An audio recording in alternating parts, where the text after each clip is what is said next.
Let's start the second week of dynamic golf practice by learning the correct ways to go out to the range and practice your golf swing.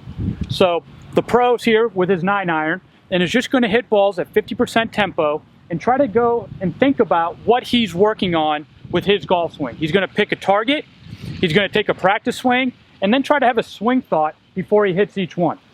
And right now, what I'm working on in my golf swing personally is I'm trying to activate my lower body to start my downswing. So my swing thought for the day, when I'm working in this drill, and it's obviously probably going to be different for you, whatever you're working on with your instructor for that day, and at that time in your progress, is I'm going to just work on getting my lower body going and swinging and picking out my target and swinging in a good rhythm and tempo, and then I'm going to try to take that rhythm and swing thought with from my 9-iron to my driver. So I'm going to hit a couple here. In this practice session, we're only going to have you hit 2 clubs. Now your warm-up club might be a 8-iron or maybe a 7-iron. For the pro here, it's obviously a 9. So hit a good smooth iron shots with your 9-iron, and each time you just want to pick out your target, take a practice swing, and continue to develop your good tempo.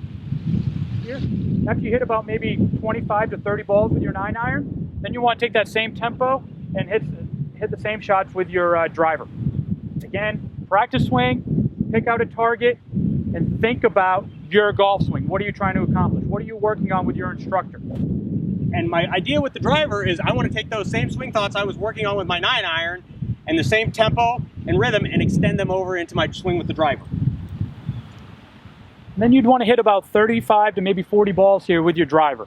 Again, picking out your target, taking a practice swing, and thinking about your swing. And you'll notice I'm not in any rush when I'm doing this. I'm just relaxing, taking my time, and really maintaining my focus and just working on my swing thought of activating my lower body. And about 100 balls here with 2 clubs, your iron of choice and your driver, concentrating on your tempo. And when you're done with this, you can go over to the putting green, and we're going to provide you with a new putting challenge today. For our next challenge, this is called Beat the Pro Putting Game. Now, for a lot of our challenges, if you have a teammate or a playing partner or someone else who wants to improve their golf game, a lot of the challenges you could actually play against somebody else. In this case, our pro is going to play Beat the Pro game by himself.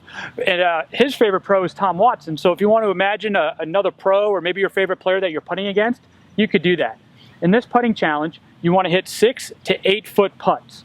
Every time you make a putt, you get a point. If you miss a putt, it's minus a point, or the person you're playing against gets the point. So, for example, if our pro is playing against Tom Watson and he makes his first putt, obviously Coach S would get the point. If he missed it, then the point would go to Tom Watson. In the first putt here, 6 to 8 footer, You can ring that one up to Coach S.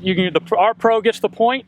Again, the first 1 to 10 wins. So you might get to a point, hopefully, where you're at 9, and then you have an 8-footer to win the match, or to win the Masters, or to win a tournament. It's a good way to put some pressure on yourself during your practice sessions to kind of really get ready for tournament golf. Obviously, by making that one, now our pro has 2 points. And the other pro you're playing against has -2. So I'm up 4. The math wizard that I am. I'll have him hit one more here.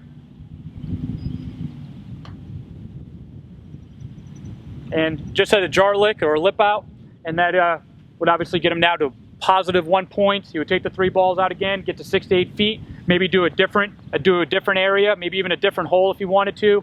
And then your goal again is to beat the pro, get to 10 points. During your practice sessions, it's really important to try to get the nerves going a little bit, and you can do that by giving yourself some challenges on the putting green or when you're doing some of the chipping challenges to kind of get yourself ready for tournament play. Dynamic thought of the day: The best way to have balance is to practice like you play.